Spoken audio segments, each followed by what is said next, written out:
Number 7 Carcano M91 38 Carbine. Italy's Folgore Division was one of the most tenacious airborne formations of the war, fighting with exceptional ferocity at Alamein in 1942. The Carcano M91/38 Carbine was a shortened derivative of the original Modello 91, chambered in either 6.5 by 52 mm Carcano or, in later production, 7.35 by 51 mm. The 6.5 mm cartridge was widely criticized as underpowered by contemporary standards, producing modest terminal performance at combat ranges. The carbine measured roughly 36 inches in overall length, weighed approximately 7.5 pounds unloaded, and fed from a 6-round fixed-in-block clip, the same Mannlicher-style system used since 1891. For a paratrooper, those 6 rounds were a genuine liability. Every other major airborne force was moving toward greater firepower or higher capacity. The Carcano offered neither. The bolt-action operation was serviceable, but the design had no inherent feature that made it suited to airborne use. Italian paratroopers jumped with the carbine in a padded case and retrieved it after landing, the same awkward approach used by most nations early in the war before purpose-built solutions arrived. The Carcano's limited capacity and marginal cartridge placed it firmly at the bottom of any serious ranking of wartime paratroop rifles. Number 6. SVT-40. The Soviet Union's primary semi-automatic rifle entered service in 1940 and was initially issued to non-commissioned officers, sharpshooters, and elite formations, including units of the Red Army's airborne forces, the Vozdushno-Desantnye Voyska. Designed by Fyodor Tokarev, the SVT-40 chambered the 7.62 by 54 mm rimmed cartridge, fed from a 10-round detachable box magazine, and operated via a short-stroke gas piston with a tilting bolt. Unloaded weight was approximately 8.5 pounds. Barrel length was 24.6 inches. Muzzle velocity reached approximately 2,730 feet per second with standard ammunition. Approximately 1.6 million US VT-40s were produced between 1940 and 1945. In practice, the rifle demanded precise gas system adjustment and close maintenance, requirements that worked against it in the extreme conditions of the Eastern Front. Less trained conscripts struggled with it, and the Red Army deprioritized production in favor of the simpler Mosin Nagant and the cheaper PPSH-41. For airborne troops among the better-trained elements of the Soviet military, the SVT-40 was a capable weapon. Its semi-automatic fire gave paratroopers a real advantage in the close-range engagements that followed a drop, but it was never adapted or modified for airborne use, and Soviet doctrine never produced a specialized solution as seen elsewhere. Number 5. Type 2 TERA. Before the Type 2 rifle existed, Japanese paratroopers jumped into combat armed with only a Type 94 pistol and 3 hand grenades. At the assault on Palembang in Sumatra in February 1942, equipment containers landed in swamps far from the men, leaving paratroopers to fight with sidearms and blades. That experience drove the Imperial Japanese Army to develop a proper paratroop rifle. The result was the Type 2 TERA, where TERA contracted the Japanese term Teishin Rakusan, meaning raiding parachutes.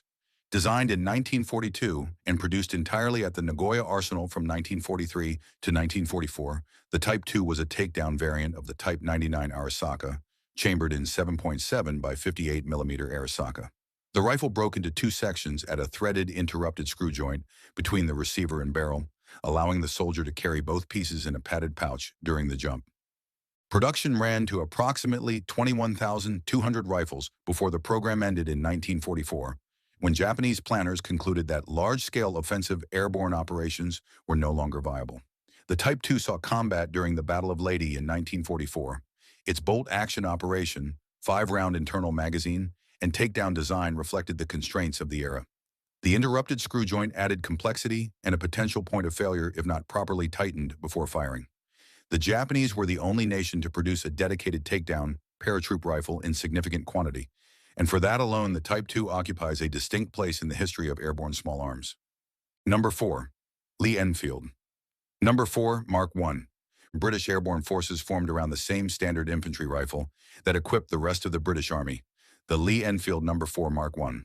Approved for service in November 1939 and reaching large-scale production by 1942, the No. 4 became the primary weapon of the 1st and 6th Airborne Divisions through Normandy, Arnhem, and the Rhine crossings. Chambered in .303 British, the No. 4 fed from a 10-round detachable box magazine, though standard practice reloaded from 5-round stripper clips. Barrel length was 25.2 inches. Overall length was 44.5 inches. Unloaded weight was approximately 8 pounds 11 ounces. Muzzle velocity with Mark 7 ball ammunition reached approximately 2,440 feet per second. Over 3 million No. 4 rifles were produced across British and Commonwealth factories, including facilities at Fazakerley, Maltby, Long Branch in Canada, and Savage Stevens in the United States. The No. 4 offered one genuine advantage over many contemporary service rifles. Its cock-on closing bolt action allowed a trained soldier to cycle the action with exceptional speed. Rate of aimed fire of 15 to 20 rounds per minute was achievable in practice. For paratroopers who landed in chaotic, dispersed situations and often had to fight at close range before assembling with their units, that fast bolt was a meaningful asset. The rifle was parachuted into the field in containers with padded valises developed specifically for airborne drops. The No. 4 was not purpose-designed for paratroopers, but it was one of the most effective bolt-action rifles of the war in any configuration. Number 3. M1 Garand. American paratroopers of the 82nd and 101st Airborne Divisions carried the same rifle that equipped all United States infantry, the M1 Garand. Officially designated the United States rifle, caliber .30 M1, it was chambered for the .30-06 Springfield cartridge and fed from an 8-round on-block clip that loaded through the top of the receiver. Barrel length was 24 inches. Overall length was 43.6 inches. Unloaded weight was approximately 9.5 pounds. Muzzle velocity reached approximately 2,800 feet per second. Gas-operated with a rotating bolt, the Garand delivered semi-automatic fire at a rate of 40 to 50 accurate rounds per minute in trained hands. Springfield Armory and Winchester produced approximately 5.4 million Garands during the war. As a paratroop weapon, the Garand presented genuine difficulties. Its overall length was awkward in the tight doorframe of a C-47, and its weight was at the upper end of what an already heavily loaded jumper could comfortably manage. Despite those ergonomic challenges, the Garand's firepower was unmatched among standard battle rifles of the conflict. A paratrooper armed with a Garand could deliver semi-automatic fire immediately after landing without cycling a bolt. That advantage proved decisive in the confused, close-range fighting of hedgerow country and Dutch roads. Many paratroopers who carried the Garand understood they were trading convenience for firepower and considered that trade worth making. Number 2, M1A1 Carbine. The only American small arm designed from the outset specifically for airborne troops, the M1A1 was the folding stock variant of the United States carbine, caliber .30 M1. The standard M1 carbine weighed approximately 5.5 pounds unloaded, fed from 10 or 15 round detachable box magazines, and chambered the intermediate .30 carbine cartridge at a muzzle velocity of around 1,900 feet per second.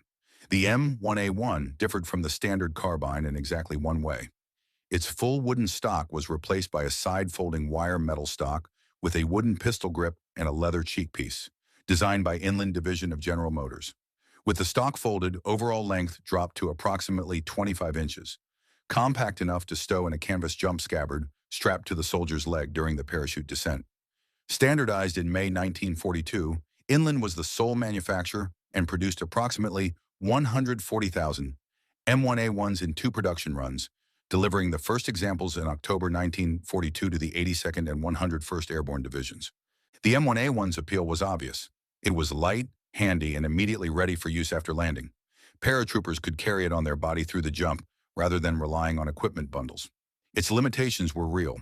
The .30 carbine cartridge lacked the penetration and range of full-power rifle rounds, and at longer distances, the weapon was outclassed by almost any standard infantry rifle. In close-range engagements, however, the M1A1 was highly effective, and the conditions of airborne warfare, scattered drops, hedgerows, street fighting, surprise attacks in darkness, consistently favored its strengths. It remained the standard American paratroop carbine through every major American airborne operation of the war, from Sicily in 1943 to the Rhine crossing in 1945. Number 1 FG-42. No weapon designed for paratroopers during the Second World War came closer to solving every problem at once than the Fallschirmjäger Gewehr 42. During the Battle of Crete in May 1941, German Fallschirmjäger had been devastated in part because they jumped unarmed, their weapons dropped in separate containers, and troops of the British 2nd New Zealand Division cut them down before many could reach their equipment. Luftwaffe Reichsmarschall Hermann Göring directed development of a rifle that paratroopers could carry on their bodies through the jump. one that combined the full power range of a standard infantry rifle with the automatic fire capability of a light machine gun in a single compact package. The specification went to 8 manufacturers in late 1941. Only the Rhine metal design, developed by engineer Louis Stange, was considered viable. The resulting weapon chambered the standard 7.92 by 57 mm Mauser cartridge and operated via a gas-operated rotating bolt. Unloaded weight was approximately 9.3 pounds in the Type 1 configuration and 10.9 pounds in the revised Type 2. Barrel length was 19.7 inches. The rifle fired from an open bolt on automatic to reduce cook-off risk and from a closed bolt on semi-automatic for improved accuracy, a technically sophisticated arrangement not replicated in other service rifles of the period. Rate of cyclic fire was approximately 900 rounds per minute for the Type 1 and around 750 for the Type 2. The feed system used a 10 or 20 round detachable box magazine that mounted horizontally to the left side of the receiver, keeping the weapon's profile low when firing from a prone position. Production ran to approximately 7,000 total units, manufactured by Rheinmetall in limited early runs and by Heinrich Krieghoff Waffenfabrik through the majority of wartime output.